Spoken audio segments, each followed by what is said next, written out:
Hello hello, j'espère que vous allez bien. Ici tout va bien. Alors, comme toujours, une vidéo pour vous présenter la nouvelle version Diag. On est maintenant en 4.5.0 et il y a beaucoup de grosses nouveautés. Ça aurait presque mérité de passer en version 5, mais je ne l'ai pas fait. Alors comme d'habitude, je vous ai fait une petite scénette pour vous présenter un petit peu tout ça. En fait, deux scénettes en une, puisque vous voyez qu'il y a d'un côté quelque chose de moderne, avec une espèce d'attaque de banque, on verra un petit peu en détail ça tout à l'heure, et puis du médiéval ici, pour vous faire voir des nouvelles armes et des nouvelles poses. Alors avant tout, au chapitre des gros changements, dans la fenêtre des options, il y a désormais un bouton supplémentaire qui s'appelle feuille de perso. Et ben, comme son nom l'indique, c'est une feuille de personnage modèle, donc ce qui signifie maintenant que les personnages ne partagent plus comme avant leurs caractéristiques.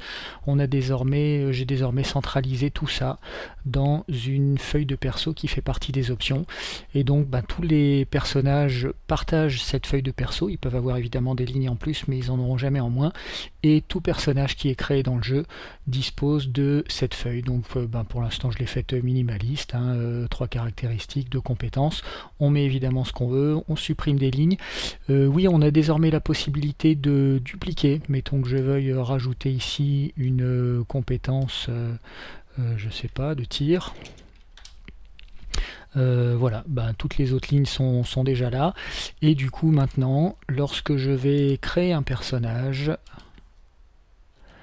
le voici derrière, vous voyez qu'il apparaît avec la feuille de personnage que j'ai créée.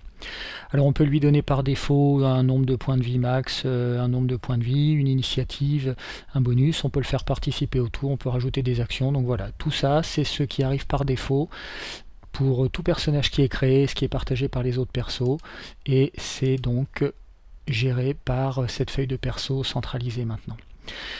La deuxième grosse nouveauté, ce sont les animations. Il y en a, il y en a près de 600, je crois, quelque chose comme ça. Ça m'a demandé un boulot de dingue pour tout classer.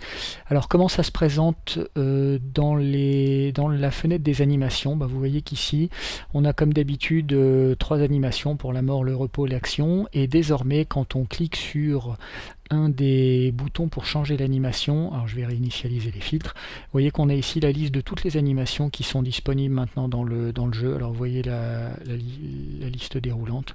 Alors comme il y avait énormément d'animations, je me suis creusé la tête beaucoup pour trouver un moyen de les gérer facilement, parce qu'il y en a beaucoup trop pour que ça soit gérable, je dirais, avec uniquement la tête et les doigts. Et donc ce que j'ai fait, c'est que j'ai fait des filtres automatiques. Alors j'ai nommé chacune des actions avec des mots-clés. Vous voyez par exemple combat, une main, attaque, etc. J'ai mis les mots qui apparaissent le plus souvent pour les attitudes en bleu et les mots qui apparaissent le plus souvent pour les outils, on va dire en général, en blanc, et on peut toujours évidemment filtrer à la main. Donc typiquement si je veux par exemple une pause, on va prendre idle. Si je veux une pause à deux mains, et ben voilà ici les pauses à deux mains qui sont disponibles, et là-dedans je peux, si je veux uniquement la 0,2, voilà, je peux filtrer ici là-dessus. Si je veux tout ce qui est de la danse, on marque la danse, j'ai un bouton. On va réinitialiser ici, on va cliquer sur danse, et vous voyez ici toutes les danses qui sont dispo dans le jeu. Et si je veux une danse particulière, je peux continuer le filtre. Voilà toutes les animations pour la salsa. Donc voilà comment ça fonctionne, 2 couches de filtre et puis un filtre manuel qu'on peut réinitialiser. On a la même chose pour les trois, les filtres sont conservés, hein. Si par exemple pour les idoles je veux sélectionner que les idoles, pour les actions je vais sélectionner tout ce qui est combat et danse par exemple. Alors il n'y a pas de commun entre le combat et la danse, mettons que j'ai un archer, le combat à l'arc, voilà les animations qui sont disponibles. Et vous voyez que si je reviens sur le repos, le filtre que j'avais défini uniquement pour idle est toujours disponible, et si je reviens sur action, tous mes filtres sont de nouveau disponibles. Voilà, donc ça a l'air de rien, mais ça a été un boulot absolument monstrueux. Alors ça, il faut encore que je vois si c'est stable, etc. C'est pour l'instant une 4.5.0, ça m'étonnerait pas qu'on passe en 4.5.1 très bientôt. Mais enfin, au moins c'est en place, l'essentiel est là. Donc les deux grosses nouveautés, ce sont la feuille de personnage et les 600 animations et leur gestion. Voilà, ben avec tout ça. Alors j'ai aussi rajouté, j'en profite pour vous le montrer ici, j'ai aussi rajouté beaucoup d'accessoires, enfin beaucoup c'est pas vrai, mais pas mal d'accessoires quand même. On a désormais des arcs, un peu plus de choix pour les arcs, vous voyez, du médiéval, de l'arc moderne, etc. On a désormais aussi des arbalètes, ce qui fera très plaisir à quelqu'un dans le groupe.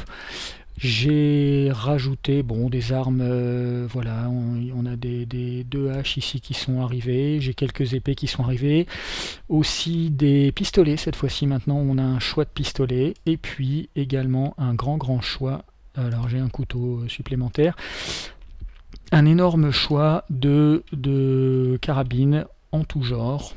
Alors carabine, fusil, arme automatique, je ne sais pas comment ça s'appelle, vous connaissez ma passion pour les armes, mais voilà, on a du choix. Et donc maintenant que je vous ai expliqué tout ça, il ne me reste plus qu'à vous faire voir, on va supprimer le bestiau ici, hop là, merci bien.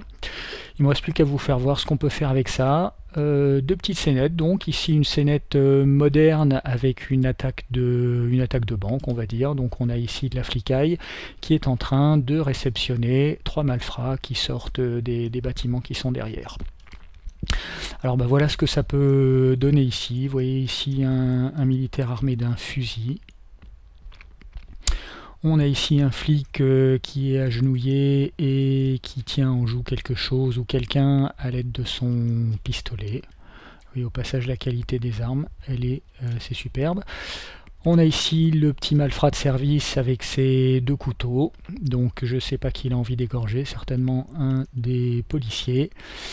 Un gangster tout à fait standard, armé de sa mitraillette et de son chapeau. Et ici, une gangstereuse, une gangstérine, une gangstérette. Alors elle fait pas dans le détail puisqu'elle a 2 armes lourdes, enfin une arme lourde à chaque main. Et elle est manifestement assez inquiète. Donc voilà, c'est quelques exemples des armes et des animations. Et même chose pour une petite scénette médiévale où on a ici un géant armé d'une massue, d'une masse qui est superbe. Et vous voyez la différence de taille.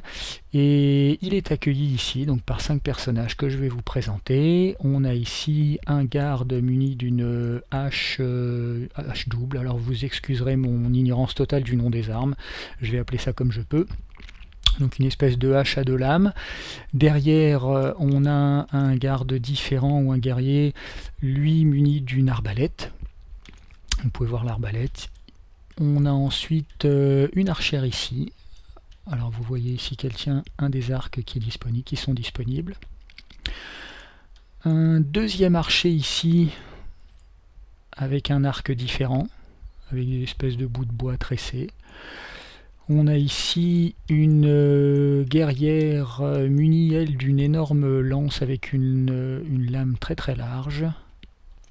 Voilà. Et qui je vous ai pas présenté, le paladin vous le connaissez, mais vous connaissez pas encore ni son épée double qui vient d'arriver, enfin son épée à 2 mains qui vient d'arriver, ni l'animation qui va avec. Donc là, toutes les armes qui sont présentées ici et toutes les animations qui sont là sont nouvelles. Vous voyez qu'on a des animations qui sont adaptées maintenant à chaque type d'arme. Les archers ont des animations, vous voyez qu'il y a 2 animations différentes.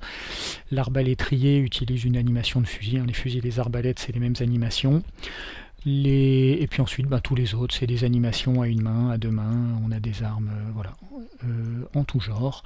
Et le géant, donc, une animation d'intimidation. Voilà, je vais garder cette vidéo courte. Je vous ai présenté l'essentiel et j'espère que ça n'a pas duré trop longtemps. On essaye ça mardi soir si tout va bien, et d'ici là je vous souhaite une bonne nuit et à bientôt tout le monde. Ciao ciao.